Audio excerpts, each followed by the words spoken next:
Hello, I'm Jerry Stewart. As we prepare for our upcoming Thanksgiving holiday, we all think we know the story. But do we? And who was Squanto? In a moment you will know, because you are there. His name was Squanto. He was an Indian. In 1605, when Squanto was just a young boy, he and 4 other boys were captured from their village by Captain George Weymouth and taken back to England. Captain Weymouth's plan was to capture some Indian natives in America and teach them how to speak English so that they could communicate with information about their area and just where the place would be for the English to establish new colonies. Finally, in 1614, Captain John Smith set sail on a voyage to America, and he agreed to take Squanto back to his home and his people. But when Squanto returned, his homecoming didn't last long. Sailing on another ship with Smith's expedition was Captain Thomas Hunt, and he had only one thing in mind: money.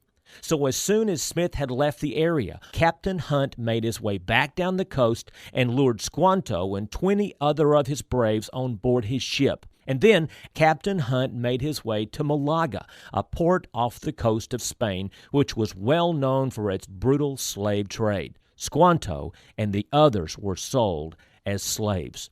But something quite miraculous happened. A local monastery had actually gathered together enough money to buy a few of the soon-to-be slaves, and one of these was Squanto. They bought him and unbelievably set him free. How could any of them know then what an important part Squanto would play in our nation's history? For a short time, Squanto lived at the monastery and learned about the Christian faith. And finally, in 1619, Squanto was once again given the opportunity to go home. But when he stepped off the boat and made his way to his village, what he saw there was the most devastating blow of his life. There was not one member of his tribe alive. While Squanto had been away, a terrible sickness had come to his village and had killed literally every man, woman, and child in his village. For the next 6 months, Squanto wandered aimlessly. Then, one day, Squanto was told that a small group of peaceful English families was building a colony, believe it or not, where his own village had been. This small band of people we know as Pilgrims had just endured that terrible winter, and almost half had died. They were sick and weak and had little food. It seemed clear they would not survive unless someone helped them. And Squanto made his way to their camp and saved their life. So in October of 1621, when the Pilgrims decided to have a 3-day feast giving thanks to Almighty God for their deliverance, they invited Squanto as their special guest.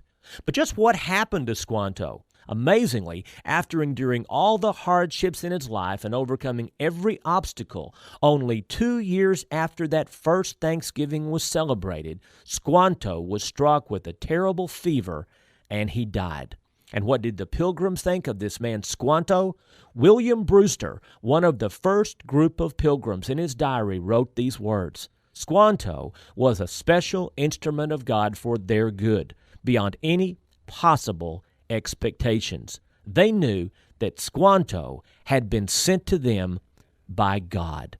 What a story. I'm Jerry Stewart, and now you know, because you are there.